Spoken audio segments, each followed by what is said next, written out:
Assalamualaikum warahmatullahi wabarakatuh. Perkenalkan, nama saya Wiranto, NIM M1A11926, Prodi Teknik Elektro. Baiklah, di sini saya akan memperjelaskan tentang materi atau tugas saya, yaitu proposal usaha bandrek jahe. Baiklah, di sini saya akan langsung di bagian B, yaitu ruang lingkup usaha. Proposal usaha merupakan bentuk pengajuan atau permohonan pembuat suatu usaha. Penawaran baik itu berupa ide, gagasan, pemikiran maupun rencana kepada pihak-pihak lainnya untuk mendapatkan dukungan baik itu yang bersifat izin, persetujuan, dana dan sebagainya. Proposal juga dapat diartikan sebagai sebuah tulisan yang dibuat oleh si penulis yang bertujuan untuk menjabarkan atau menjelaskan sebuah rencana suatu tujuan kegiatan kepada pembaca. Terdapat dua aspek penting yang mendasari dibuatnya proposal ini, yaitu yang pertama, aspek edukasi untuk mengukur kemampuan mahasiswa dalam berwirausaha di tempat umum atau banyak orang. Kemudian yang kedua, aspek bisnis, yang mana aspek bisnis ini mencari keuntungan atau laba dalam usaha, kemudian membuka lapangan pekerjaan dalam usaha. Terus menarik minat konsumen atau pelanggan untuk merasakan minuman yang sudah cukup terkenal. Kemudian mencapai target penjualan yang cukup. Lalu berguna merencanakan pembangunan usaha kecil menengah yang bergerak dalam bidang produksi sekaligus penjualan minuman bandrek yang sehat dan bergizi.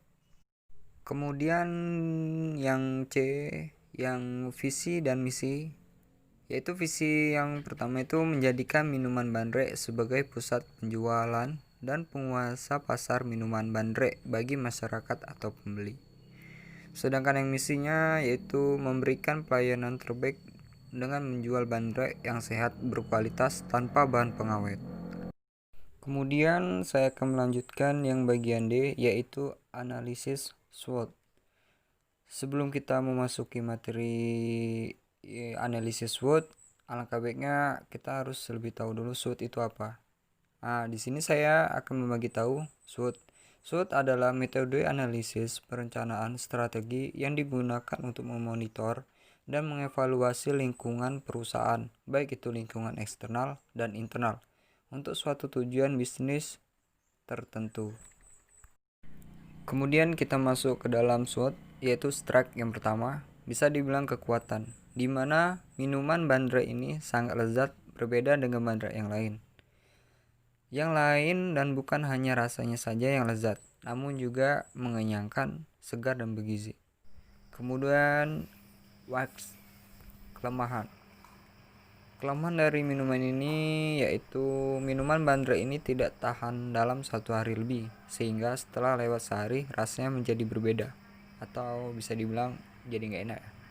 Kemudian opportunity, peluang, di mana minuman bandrek ini akan sangat berpeluang masuk di hati para konsumennya atau pembeli, karena cita rasa yang menggoda dan warna putih menyalanya, serta jeli dan kacang hijau yang menarik menjadi daya tarik utama konsumen untuk mencobanya.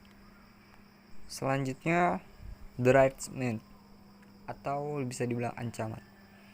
Nah, di sini minuman bandrek sangat mudah untuk memasuki pasar, namun saingan pada bandrek ini pun terbilang banyak.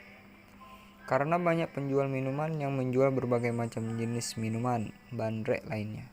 Selain pesaing pasar juga ada penjual di pinggir jalan. Cuaca juga merupakan ancaman, terutama ancaman pada saat hujan. Karena pada saat cuaca hujan atau mendung, kami tidak bisa berjualan.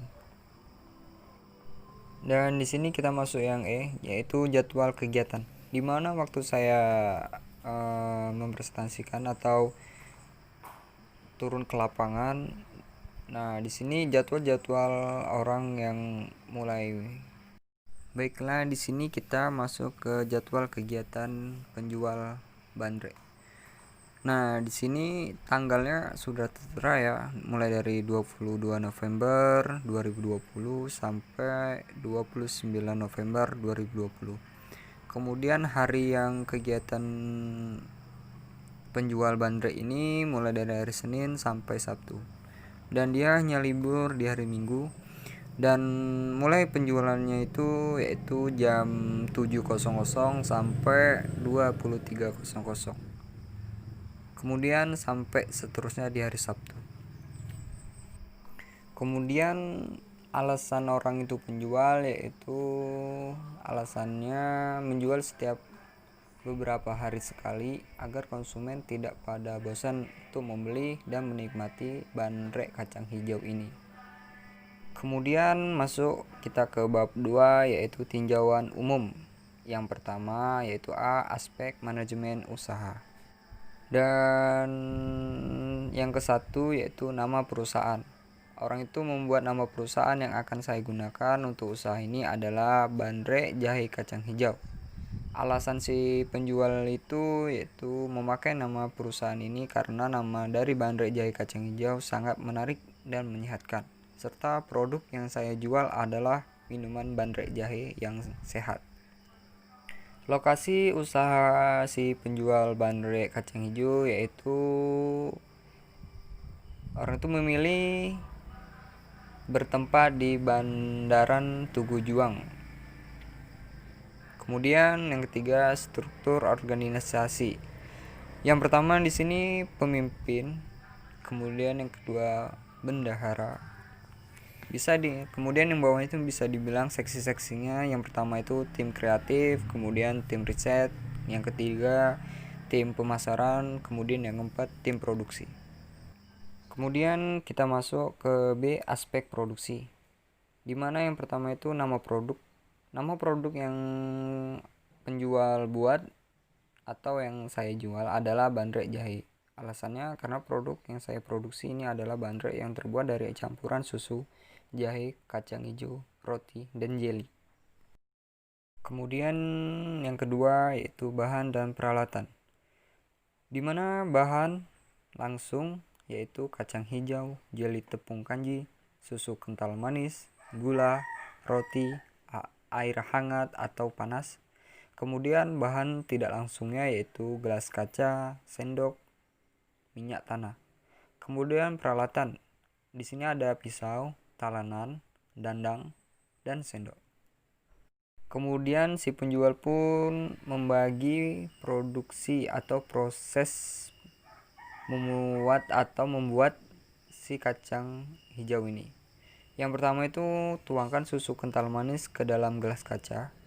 Kemudian masukkan kacang hijau ke dalam gelas kaca yang berisi susu kental manis. Dan kemudian masukkan juga jelly ke dalam gelas kaca. Kemudian rebus air jahe dan masukkan gula ke dalam gelas kaca yang sudah terisi bahan lainnya. Kemudian tuangkan air rebusan jahe ke dalam gelas kaca tersebut. Setelah itu aduk-aduk sampai rata. Terakhir, masukkan potongan roti ke dalam gelas kaca tersebut, kemudian sajikan kepada pembeli. Dan contohnya di sini ada yang nomor 4. Kemudian yang C yaitu aspek pemasaran. Si penjual di sini yaitu tujuan pemasarannya adalah untuk mengenalkan produk minuman kepada masyarakat atau pembeli, sehingga masyarakat atau pembeli bisa tertarik dengan minuman yang kami promosikan sehingga nilai beli konsumen bisa tinggi. Dan kami juga bersetujuan untuk memenuhi selera konsumen yang makin hari makin meningkat. Dan kedua, konsep pemasaran. Di sini si penjual yang pertama produk yang kami pasarkan adalah jenis minuman bandrek jahe yang kami desain dengan inovasi yang agak berbeda dengan yang lainnya. Inovasinya bagus sih, soalnya kan berbeda dengan yang lain gitu, penjual yang lain. Kemudian tempat yang akan kami jadikan pemasaran adalah di wilayah Tugu Juang dan komplek perumahan agar pemasaran bisa laku cepat. Kemudian harga nih. Harga yang kami tawarkan cukup terjangkau, sesuai dengan harga yang sudah berada di pasaran dengan kualitas minuman yang tentunya sudah teruji khasiatnya. Kemudian yaitu promosi. Si penjual promosi usaha yang kami lakukan yakni dengan membuat brosur melalui internet atau jejaring sosial agar tidak hanya orang dekat saja yang mengetahui, tapi orang jauh pun bisa tahu usaha kami tersebut. Kemudian masuk yang aspek finansial. Yang pertama, permodalan. Modal awal ini sang penjual itu 670.000. Kemudian yang kedua, rencana anggaran biaya. Ini si penjual biaya bahan baku selama 5 kali produksi itu atau dibilang 1 bulannya.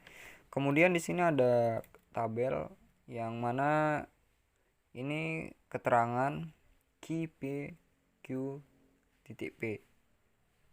Yang mana keterangan pertama ini ada gula pasir dengan 2 kg.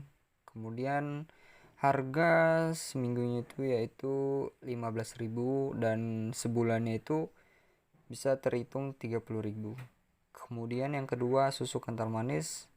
Ini 5 kaleng, di satu kaleng itu 8.000 dan per bulannya itu bisa menghabiskan 40.000. Kemudian jelly tepung kanji 5 bungkus itu dengan harga satu bungkusnya itu 12.000. Per bulannya bisa menghabiskan 60.000. Kemudian langsung ke jumlahnya saja ya. Ini langsung habis total dia itu 300.000. Kemudian masuk ke harga pokok penjualan. Harga pokok di sini biaya bahan baku per jumlah produksi. Di sini biaya bahan baku bisa dibilang 300.000, jumlah produksi itu 300 rupiah. Kemudian yang keempat, harga jual produk. Harga jual produk ini sama aja harga pokok plus persen laba kali harga pokok. Kemudian masuk ke 2000 dimana tambah kurun 3000% kali 2000, dimana yang 2000 ini yaitu harga pokok, kemudian persennya itu 300 perak, kemudian yang ke bawahnya itu 200 perak tambah 4.855, kemudian dijadikan 6.855 per gelas, dan totalnya itu bisa dibilang 7.000 per gelas terlaksana. Di sini kita masuk ke pembuktian BEP, perhitungan BEP. Biaya tetapnya itu 16.000, harga per unit itu 7.000, biaya variabel itu 2.000. Dan di sini persenan itu 4,0 per gelas. Dengan demikian kami harus menjual 4,0 gelas untuk mencapai unit titik impas atau berikut ini kami tampilkan perhitungan laporan laba atau rugi. Si penjual ini membagikan juga ya laba atau ruginya itu. Pembuktian BEP ini laporan laba atau rugi BEP. Penjualan itu 300 unit. 4,0 dikali 7.000 ini bisa mendapatkan Rp 28.000 rupiah. Dikurang beban variabel yang mana 4,0 dikali 2000 bisa mendapatkan 8.000. Margin kontribusi yaitu 16.000 dikurangi beban tetap 16.000. Jadi dapatnya 0 ya. Kemudian di sini ada keterangan break even grafik, dimana bisa dilihat yang profit, kemudian yang lain-lainnya ya. Perubahan ekuitas, dimana Bandrek Jahe atau proyeksi laporan perubahan ekuitas. Di sini modal awal si penjual dengan harga itu 670.000, penarikan itu belum ada ya. Kemudian laba bersihnya itu 1.450.000. Kemudian modal akhirnya itu 2.059.000. Wow.